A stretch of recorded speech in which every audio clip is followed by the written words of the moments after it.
ఇప్పుడు కొన్ని special containers మనకి ఇంట్రడ్యూస్ చేయబోతున్నారు. లోపలికి వెళ్ళిపోదాం పదండి. హాయ్ అండి భాస్కర్ గారు. Hi madam. నమస్తే. నమస్తే, వెల్కమ్. Yeah thank you.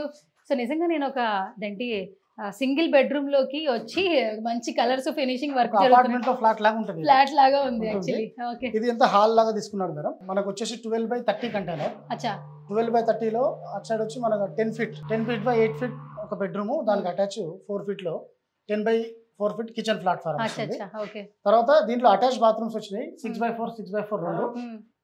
ఒక బెడ్రూమ్ కి ఒకటి, ఒక బెడ్రూమ్ కు ఇంకొకటి. ఇది హాల్ అండి. మీరు చక్కగా హ్యాపీగా ఇక్కడ సోఫా వేసుకుని కూర్చోవచ్చు. ఇది ఫస్ట్ ఎంట్రన్స్ అన్నమాట. ఇప్పుడు మనం బెడ్రూమ్ లోకి ఎంటర్ అయిపోతున్నాం. మీరు కూడా వచ్చేసేయండి. ఈ కలర్ చూడండి మేడం, హాల్ లో కలర్ ఉంది, బెడ్రూమ్ లో కలర్ ఉంది. అండ్ చాలా బాగుందండి యాక్చువల్లీ. ఒక హ్యాపీగా దివాన్ పడుతుంది. అండ్ అపార్ట్మెంట్ బుక్ చేయడం కోసం అండర్ కన్స్ట్రక్షన్ అవుతున్నప్పుడు వెళ్ళినప్పుడు ఎట్లా ఉంటుందో ఇది అట్లా చూసారా. అవునవును. అండ్ ఇక్కడ 2 విండోస్ కూడా ఇచ్చారండి హ్యాపీగా. అండ్ దీనికి మనకి అటాచ్డ్ బాత్రూమ్ మాత్రం చాలా స్పేషియస్ గా ఇచ్చారండి. చాలా చిన్నగా ఇస్తారు. మామూలుగా మన ఇప్పుడున్న రూమ్స్ లో కూడా సింగిల్ బెడ్రూమ్స్, డబుల్ బెడ్రూమ్స్ చూడండి చాలా వరకు ఆల్మోస్ట్ చాలా చిన్నగా ఉంటాయి బాత్రూమ్స్. మీరు ఒకసారి లోపల చూడొచ్చు. అండ్ ఇక్కడ మనకి బ్రష్ చేసుకోవడానికి ఒక చిన్న మామూలుగా ఇవ్వడం జరిగింది. వాష్ బేసిన్ ఇచ్చారు. అట్ ది సేమ్ టైం మళ్ళీ మనకి చాలా స్పేషియస్ గా బాత్రూమ్ అయితే చాలా బాగా క్రియేట్ చేశారండి. Total cement board.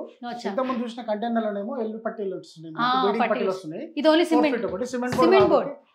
లప్పం ఫినిషింగ్ చేసేసి మనం ప్రేమర్ వేసి పెయింట్ వేస్తాం మనం. అంటే ఇప్పుడు మనకి వాటర్ వస్తుంది. వాటర్ తడిచినా ఏం కాదు కదా. ఏం కాదు. ఫైర్ అయినా కూడా ఏం కాదు. ఏ సూపర్ అయితే.